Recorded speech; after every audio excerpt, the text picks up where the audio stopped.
All right, here we go. Another Square Dance Callers Talking. Tonight, I have a lady. I don't know where she's living right now. I didn't ask her that, but we're going to find out in just a minute. Tonight, I have Denise Carbonell. How are you, ma'am? I'm doing well. And you, Charlie? I'm doing very well. We met a couple of years ago at a caller school, and we'll talk about that. But first of all, where are you? Where do you live right now? Right now, I'm living in Maine. My husband and I, his name is Ken, we've been here about 20 years, almost 20 years. We're both originally from Connecticut, so we are New Englanders. Okay, nice. Oh, and so you've been there. You've been in Maine for 20 years. Lived anywhere other than the North? Connecticut, I was born and raised in Connecticut, Okay. but no, not in the north. I lived a little bit, like for about a year in North Carolina, Goldsboro. Danced Okay. with the Tar Heel Twirlers down there, and Greg Jones. Okay. And I lived out in Kansas for a very short period of time. It might have been 6 or 7 months out in Mulvane, which is right next to Wichita. And when I was there, I danced with the Wichita Solo Club. I don't even remember, I'm embarrassed, I don't even remember the full name of it, but I think that club is still going. Fantastic. Okay. So you've been around a little bit. When did you start square dancing? I started square dancing back in 1982. Do you want to know how that happened? Absolutely. So this is all about stories and about you. So just have at it. Well, when I was young as a child, I loved dancing. My parents took me to ballet lessons, tap lessons, jazz, all that kind of dancing stuff. So when I got to be, later in my teen years and actually close to my 20s, they said, "Hey, we've been square dancing for 2 years with a club right here in Connecticut. We'd love for you to come out and try it." Apparently, it was a fun night. I didn't know what that was at the time. So I said, "Oh boy, yeah, all right." And I went, but wow, I mean, I was hooked right from the start. So as soon as the music started playing and I got up there with my dad and started dancing, I was just hooked. And I've been dancing ever since. I've never taken a real break or anything from it. Do you remember who that caller was that got That you started? caller was Del Barone, and he no longer is with us, unfortunately. Very great caller. From Connecticut. I think he lived in East Hartford, Connecticut. I was 82. That was 1982. When did you decide to start calling? Not for many, many, many, many years. When do you think that was? Well, I know when it was. What happened was for a few years, probably in 2010, 2011, fellow friend dancers of mine were like encouraging me to be a caller or try calling. And I didn't have any inkling to do that. I was like, no, I'm not going to call. I love dancing too much and it'll take me away from the dance floor. So I didn't do it. Then in the very late part of 2013, I'm going to might get a little emotional here, but I had a medical issue. It was a major medical issue. And in early January of 2015, I was in recovery and things were working out and everything was good. Um, So, about the middle of that year, I said to myself in the summer, as I had been pretty much fully recovered at that time, I said, you know what? I'm not getting any younger. How will I ever know if I can call if I don't try it? And so, with that, I called my first tip a singing call, Columbia Stockade Blues, Nice. in the Okay. basement. Yeah, in the basement of a local caller, Kip Moulton and his wife Q's, Linda Moulton.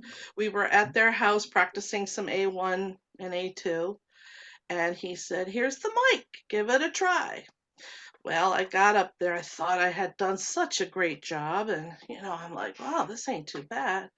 Come to find out, and I didn't find out for many, many years, 3, 4 years later, that I had called it all wrong, but the dancers knew where to go, and they made it look like I was calling it perfectly, but but apparently I didn't. But I kind of got the bug then for calling, and so I decided to go to caller schools and learn more. Okay. Who were some of your influences caller wise?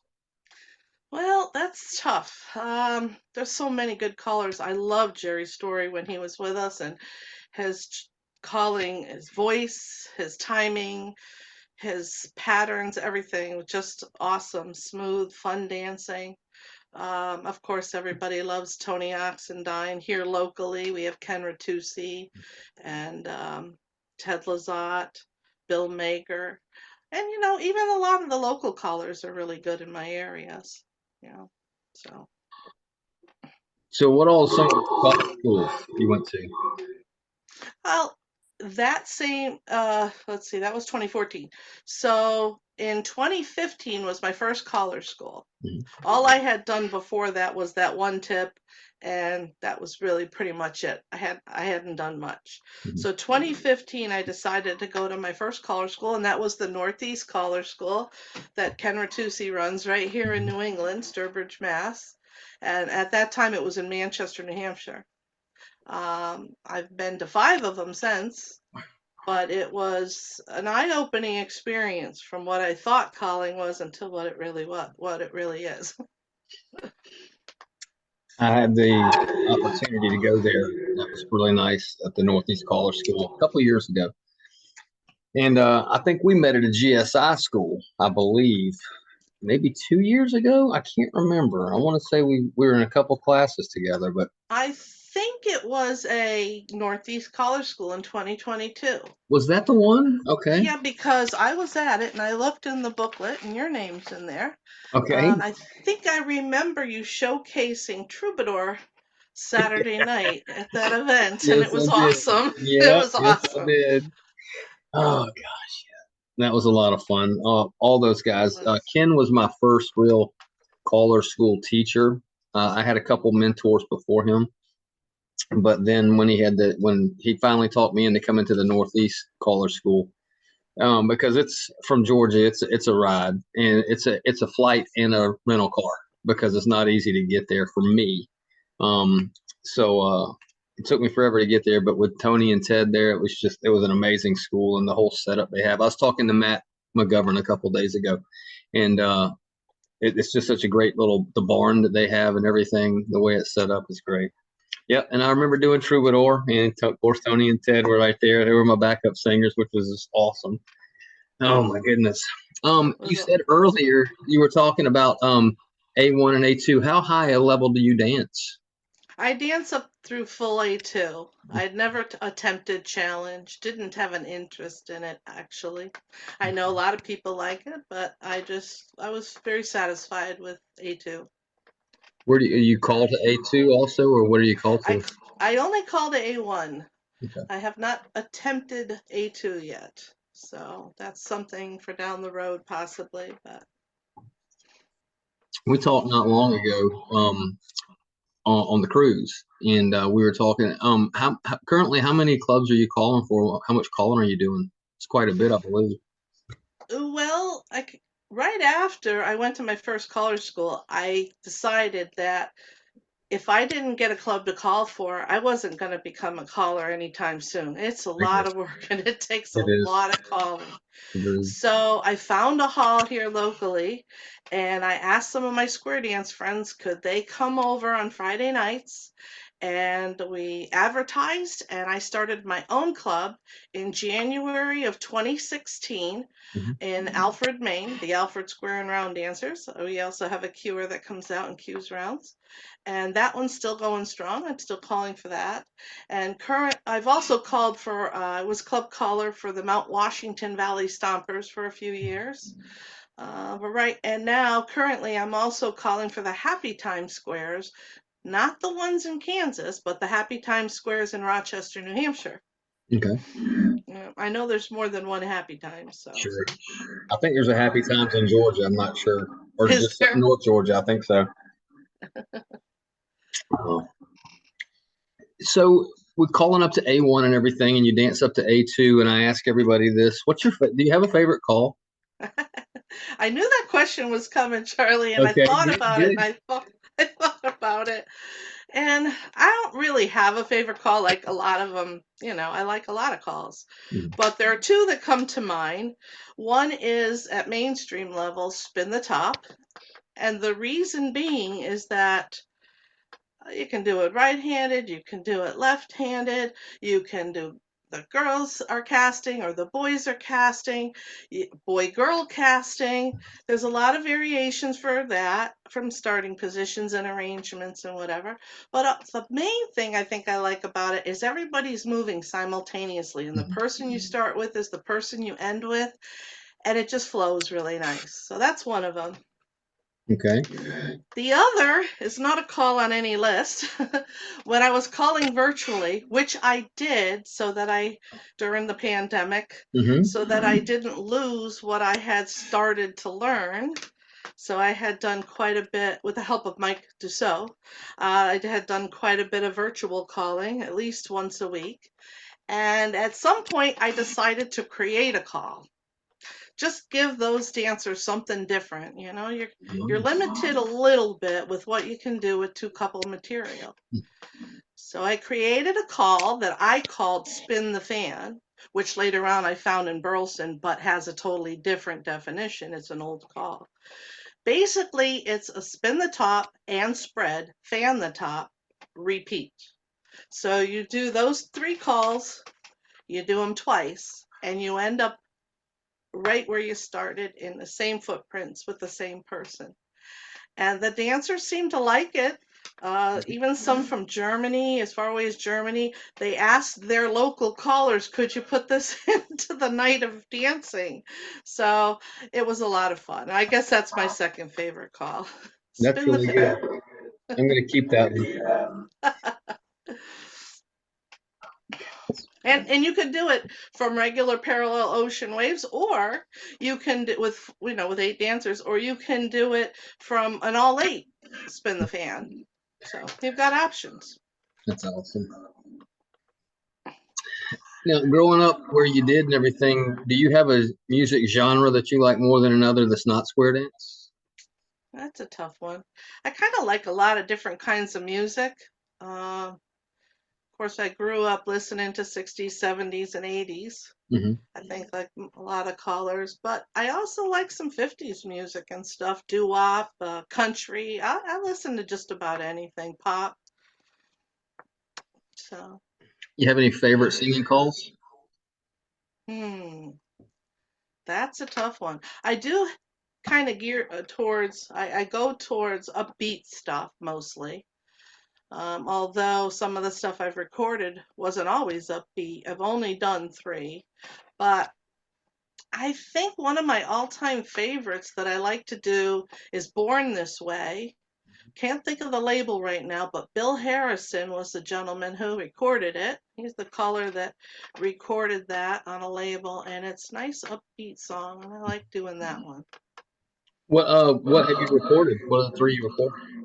I recorded on Fine Tune Records, Rick Hampton, Rod Shooping's label. Right. And first one I ever did was kind of just, well, I have to give the background if you don't mind of this. Those are My husband and I were walking around in an antique store, and we were coming upon a glass case that had a whole bunch of Partridge Family memorabilia in it, lunch boxes and other things.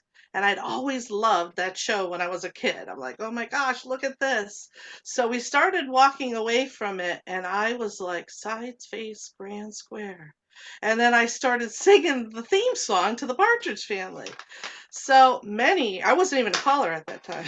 Many years later, I had heard that there was a chance I could record on Fine Tune labels, so I made the arrangement with Rick, and he said, what do you want to do? I said, well, if it's doable, I'd like to do the theme to the Partridge Family. And he and Jimmy Mack worked it out, and I did it, and that was the first one. I've also done Get Together by the Youngbloods. It's a 1967-ish song, and that's a little bit slower one, but nice for older dancers and whatever. For any dancers, it's a fun one. And then I had another song to do, and I could not think what to do. And I wanted to do a Christmas song. And it came to me that I said, what about the Blake and Gwen You make it feel like Christmas. And I thought, well, I don't want to do that alone. I need a Blake if I'm going to be the Gwen. So, so I asked a fellow caller here that lives in New Hampshire, Phil Pierce, 'cause he sings very well and he's a very good caller, if he wanted to go in on it with me. And he said, absolutely. And then we put that one together as a Christmas song. So, Okay. I've had the opportunity. I met Phil a couple times at different things. I'd like to talk to him at some point also. I didn't even know that. I've got to go and find all these songs you're talking about, which would be awesome. That's great. Have you done any? I mean, granted, you call it a couple different places where you are now. Have you traveled around anywhere? Or any places stand out to you that you want to go back to or you want to get to at some point? well, right now I only call in the New England area. I have called in Vermont, I've called in New Hampshire, Massachusetts, I call pretty much on a regular basis. I've called in Rhode Island, of course, Maine. I don't know if I've been down to Connecticut or not. Believe it or not, I danced there a lot, but I don't know if I called there. But I haven't gotten outside of New England yet, other than the cruise. But Okay. I won't count that. I won't count that. I would love to.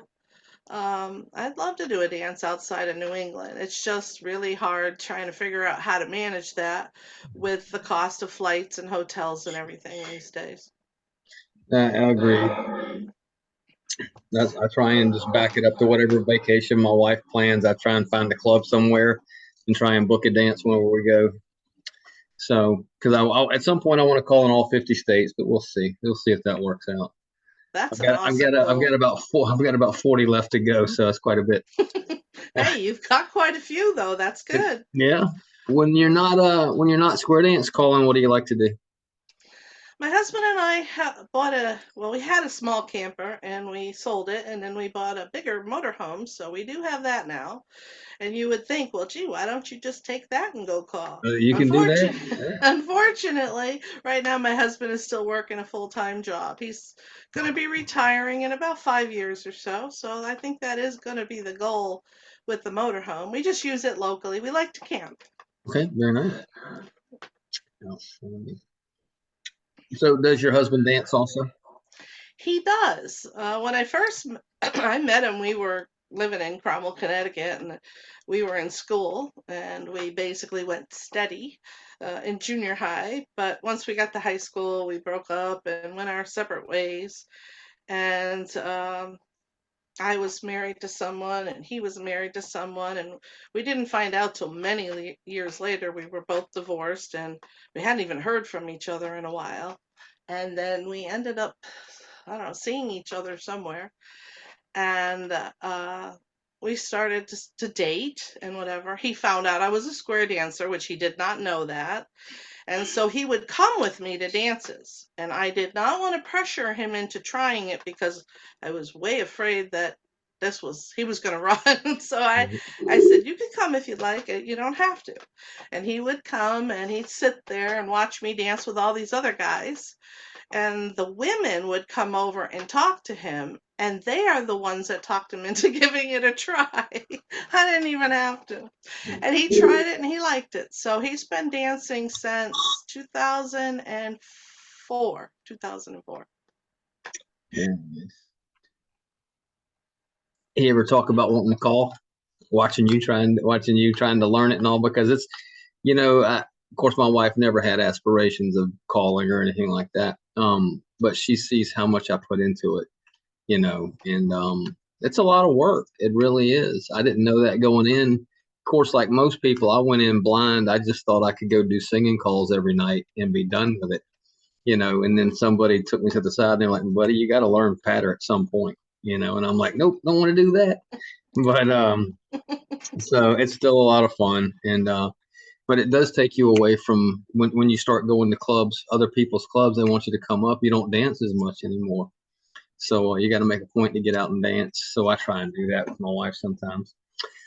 Oh my goodness, that's good. Yeah. Has she ever tried the singing call or anything, your wife? She's done I've had her. We did Baby It's Cold Outside at a Christmas dance I had, gosh, 5 years ago, 6 years ago. We've done a couple of other duets where she just goes up and sings. She doesn't. I do all the calling part of it, because of course, she has heard it enough. She could do some of the breaks in there, but she doesn't. So, because she does like to sing, but she's more of a karaoke person. So, Oh, that's awesome. it's a lot of fun. That's awesome. So, talking about what you do, not square dance wise, um, do y'all watch a lot of movies, TV? What do you like to do when you're not? Well, when you're camping, obviously you can still watch TV and everything, especially with a motorhome. What do you like to do just for entertainment? Well, we do like movies, and sometimes I binge watch series. Quite a What's few some of those. series? What kind of series Yeah, you like? but you guys are gonna think we're crazy, but Stranger Things, Walking Dead, the new one that's out now with Michonne and Rick. I can't even think of the name of it, but just things that are more sci-fi or that type of thing. Yep, Walking Dead had me for about the first 4 years, I think. Right after they took Rick out of it, I hung around for about 6 or 8 more episodes, and I guess at the end of the season, when they were giving you like a little clip, and it was like the 12-year-old girl was shooting somebody with the arrow. I was like, I'm done. I can't watch it anymore.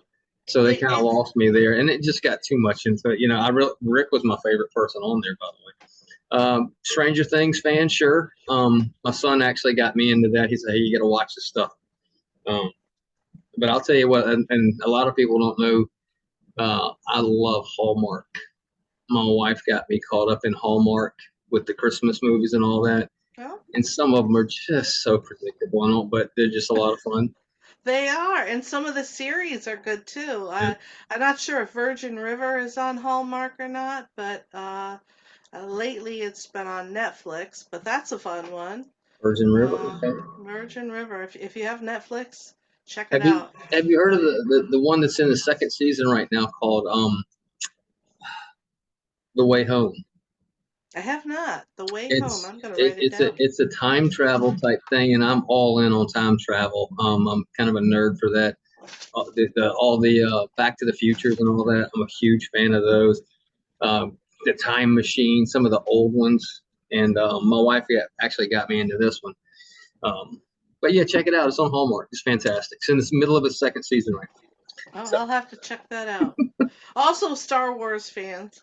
okay, Star Wars. Yeah, Yeah, definitely Star a Wars lot. It fans. seems a lot of Square Dance callers are Star Wars fans. I see that we go somewhere if we like on the cruise. Scott Bennett's wearing the T-shirts. Um, Jeremy Butler has all the Star Wars stuff. You know, and I run into it all the time. I love Star Wars. I can remember seeing the first one where I was in '77. I was 10, of course, but the other ones I don't remember where I was, but I've seen them all.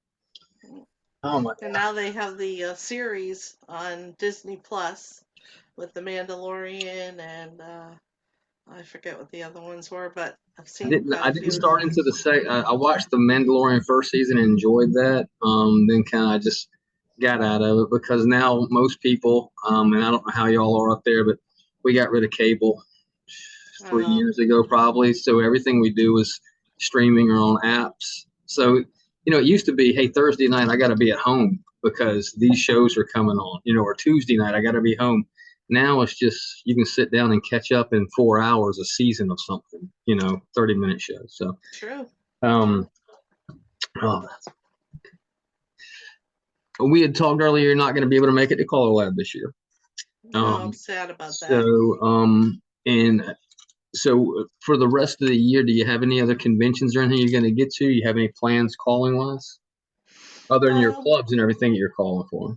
right, right. Well, with the caller lab, I really wanted to be able to go, but filling in for another caller, and I just can't. With my own club, it's one thing I can say, "Hey, look, I gotta go. We'll be off for a week," but filling in for other clubs, it makes it a little bit harder. And what's hard for me is that I'm the vice chair of the new caller committee. Vernon Jones is the the chair for that committee. Hmm. So I really wanted to be there for that. And I'm also on the SSD committee, the basic mainstream committee, the plus committee, and the women in calling committee. So I'm going to miss all those very much so. And I apologize that I can't be there, but I made a commitment to these clubs to fill in for their caller, and I won't make it. Hopefully next year. But Okay. yeah, as far as conventions go, my husband and I are the general chair of the 66th New England Square and Round Dance Convention Mhm. being held in Portland, Maine at the end of April. So I will be calling at that, as well as making sure everything goes off without a hitch. Very nice. We've got a bunch of callers. I think there's about 35 callers signed up to call at a convention. And as far as queuers go, we're somewhere in the vicinity of 12 different queuers. So it's shaping up to be a good convention. Yeah, I had no idea. But I went to Ken's school, like we said, and then I just went to uh, Tony and Ted's weekend at the farm at the I think it's East Farm. I can't remember the name right now. But that I just love that section of the country, and I've never spent any time up there until now. The couple of times that I've been up, so I haven't been up for the actual winter yet. I'd still like to see that. My wife tells me I would not like to see it, but at some point I'll probably have to venture up by myself because she is not a cold weather person. Has Uh, she been up here in the winter? no, Pictures? we just know about it. We've heard about it. Yes, So. yes. Well, it all depends. This year we had more rain than we had snow up here in Maine, believe it or not. We don't have one drop of snow on the ground right now. The temperatures are in the 40s and actual 50s right now, so it's not too bad this year. But most years, yeah, we'll have snow until the end of April sometimes. Well, as we talked before, I'm in South Carolina that in April at their state convention.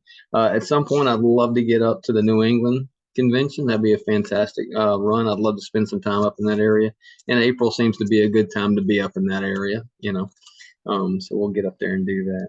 We'd love to have you up here, Oh, Charlie. It'd be awesome. great. Well, Denise, it has been a lot of fun. Like I said, I try and do about 30, 45 minutes. Is there anything else you want to let people know about you? I can't think of anything. But I All do right. really appreciate the opportunity to be on here and Oh chatting with no, you. like I said, we ran into each other again out on the cruise, and I was thinking, I was like, wow, I never even thought about contacting you, and so I got your card and all that because I had such a good time talking to you and listening to you when we were at the New England school, and so it really worked out well. I'm certainly glad y'all were on the cruise. By the way, I'm already booked for the 2026 cruise, Oh, out of, good. Yeah. out of Texas. I can't remember wherever it's going out of Texas.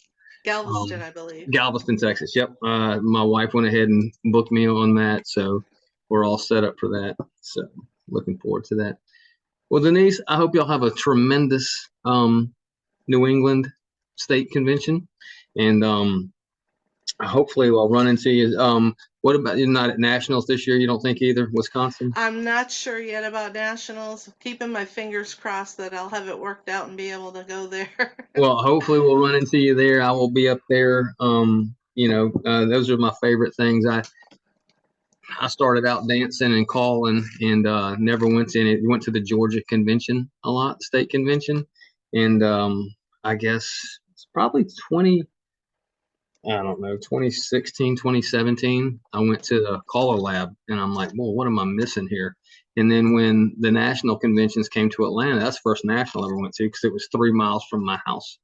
And when I'm running into all these people that I get to see on YouTube, and so I was like, you know what, I just got to go to all these conventions. Plus, I get to call a little bit. And at the time, I didn't have a club, so it helped out because, like you were saying earlier, if you don't call on a regular basis, you're going to lose. It's tough, when you're going out once every month and a half to do a couple tips for somebody. It's just you're lost a lot of the time. So there's a comfort in calling all the time.